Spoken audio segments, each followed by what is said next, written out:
నంద్యాల జిల్లా బనగానపల్లి నియోజకవర్గం బేలుం సింగవరం గ్రామంలో బిజ్జం మనోహరమ్మను ఆమె భర్త చిన్న వెంకట్రామిరెడ్డి భార్య డబ్బులు ఇవ్వలేదని, అంతేకాకుండా భార్య మీద అనుమానంతో రోకలి బండ తీసుకుని తలపైన గాయపరచగా ఆమె ఆసుపత్రిలో ట్రీట్మెంట్ పొందుతూ అదే రోజు బనగానపల్లె గవర్నమెంట్ హాస్పిటల్లో చికిత్స పొందుతూ మృతి చెందారు. ఆమె తండ్రి గడ్డం తిమ్మారెడ్డి ఇచ్చిన ఫిర్యాదు మేరకు అతనిపై 85 మరియు 103 కాజ్ 1 ANS యాక్ట్ కింద కేసు బుక్ చేసి విచారణ చేస్తున్నారు. ఈ నేపథ్యంలో కొలిమిగుండ్లలో సిఐ రమేష్ బాబు మద్దినేని మీడియా సమావేశం నిర్వహించారు. ఈ సందర్భంగా సిఐ రమేష్ బాబు మాట్లాడుతూ విచారణలో భాగంగా ఈ రోజు ఉదయం 9 గంటలప్పుడు చిన్న వెంకటరామిరెడ్డిని అంకిరెడ్డిపల్లె గ్రామం వద్ద అరెస్ట్ చేశామని, కోవెలకుంట్ల మెజిస్ట్రేట్ ముందర హాజరుపరుస్తున్నామని సిఐ రమేష్ బాబు మద్దినేని తెలిపారు. 6వ తారీఖున మధ్యాహ్నం 3:30 గంటల సమయంలో బేలుం సింగవరం గ్రామంలో బిజ్జం మనోహరమ్మ అనే ఆమె భర్త అయినటువంటి చిన్న వెంకటరామిరెడ్డి అనే వ్యక్తి రోకల బండ తీసుకుని తలపైన గాయపరచగా ఆమె హాస్పిటల్లో ట్రీట్మెంట్ పొందుతూ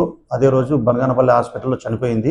అదే రోజు ఆమె తండ్రి గడ్డం తిమ్మారెడ్డి అనే వ్యక్తి ఇచ్చిన ఫిర్యాదు మేరకు అతనిపై 85 అండ్ 103 క్లాస్ 1 BNS యాక్ట్ కింద కేసు నమోదు చేసి విచారణ చేస్తున్నాం. విచారణలో భాగంగా ఈరోజు ఉదయం 9 గంటలప్పుడు ఈ చిన్న వెంకటరామిరెడ్డిని అంకిరెడ్డిపల్లె గ్రామం వద్ద అరెస్ట్ చేసినాం.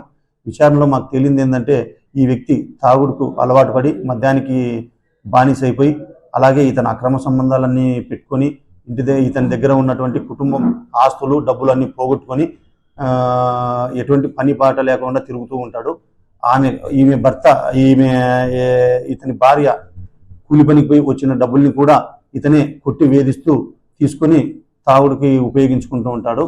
దానిలో భాగంగా ఆమె డబ్బులు ఇవ్వలేదని మరియు అంతేకాకుండా ఆమె మీద అనుమానంతో ఇతను 6వ తారీఖున రోకల బండ తీసుకుని కొట్టి గాయపరిచినాడని చెప్పి అతను ఒప్పుకున్నాడు. ఆమె సైమల్టేనియస్గా హాస్పిటల్ ట్రీట్మెంట్ పొందుతూ చనిపోయింది.